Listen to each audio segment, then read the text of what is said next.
Assalamualaikum warahmatullahi wabarakatuh. Di sini saya Faiz Ahmad Nadif dengan NPM 2357051012 ingin mempresentasikan evolusi komputer dan perkembangan mutakhir teknologi CPU.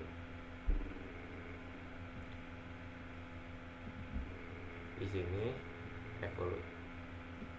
evolusi dari komputer generasi pertama hingga kini, yaitu memuat generasi pertama, yaitu komputer besar dan mahal yang menggunakan tabung vakum, membutuhkan banyak daya dan ruang yang luas.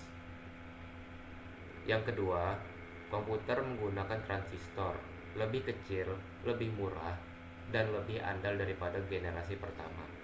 Generasi ketiga, yaitu komputer menggunakan sirkuit terpadu (IC) yang memungkinkan miniaturisasi dan peningkatan kecepatan.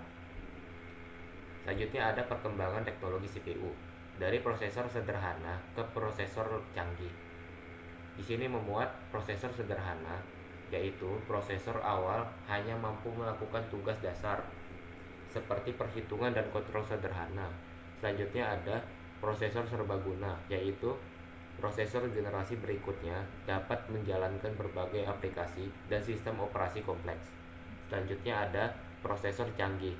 Prosesor masa kini memiliki banyak inti, cache yang besar, dan kemampuan pemrosesan paralel. Selanjutnya ada peningkatan kecepatan dan daya pemrosesan CPU. Yang pertama, perkembangan proses fabrikasi, yaitu proses fabrikasi yang semakin maju memungkinkan pembuatan chip CPU berukuran kecil dengan kerapatan transistor yang tinggi. Yang kedua, ada arsitektur yang semakin efisien, yaitu desain arsitektur CPU yang inovatif meningkatkan penggunaan daya dan kecepatan pemrosesan. Yang ketiga, banyaknya inti prosesor, yaitu penggunaan banyak inti prosesor dalam satu chip meningkatkan kemampuan pemrosesan paralel. Selanjutnya ada inovasi dalam desain dan arsitektur CPU. Di sini memuat pipelining, yaitu memecah proses pemrosesan menjadi tahapan yang dapat dijalankan secara paralel. Selanjutnya, superscalar, kemampuan mengeksekusi beberapa instruksi secara bersamaan untuk meningkatkan throughput. Yang selanjutnya, eksekusi tidak berurutan, yaitu mengoptimalkan penggunaan sumber daya dengan mengeksekusi instruksi di luar urutan. Selanjutnya, eksekusi spekulatif, yaitu memperkirakan dan mengeksekusi instruksi sebelum kepastian dipenuhi untuk meningkatkan kinerja. Selanjutnya ada peran CPU dalam kemajuan teknologi digital. Di sini memuat komputer dan perangkat elektronik, yaitu CPU menjadi otak dari berbagai perangkat elektronik, dari komputer, desktop, hingga smartphone. Selanjutnya ada komputasi cepat dan efisien, yaitu CPU yang semakin kuat memungkinkan komputasi yang cepat dan efisien.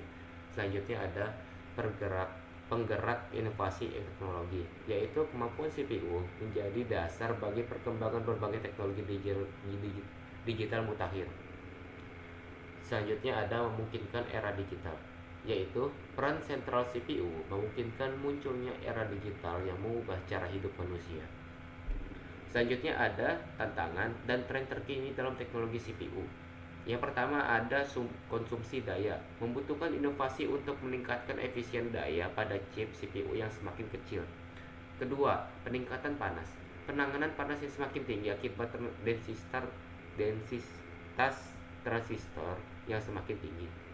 Yang ketiga, kendala ukuran transistor, mencari teknologi baru untuk melanjutkan skala transistor setelah mencapai batas ukuran terkecil. Selanjutnya ada prospek masa depan perkembangan komputer dan CPU. Di sini memuat komputasi kuantum, yaitu sifat pemrosesan yang memanfaatkan sifat-sifat unik paralel kuantum untuk mendapatkan kemampuan komputasi jauh di atas komputer tradisional. Selanjutnya ada kecerdasan buatan. CPU semakin kuat memungkinkan perkembangan sistem kecerdasan buatan yang semakin canggih dan dapat menyelesaikan tugas-tugas kompleks. Selanjutnya, komputasi tepi, prosesor yang tertanam di perangkat berbasis IoT untuk memproses data secara lokal dan mengurangi beban server pusat. Sekian nih dapat saya presentasikan, kurang lebihnya mohon maaf. Saya akhiri. Wassalamualaikum warahmatullahi wabarakatuh.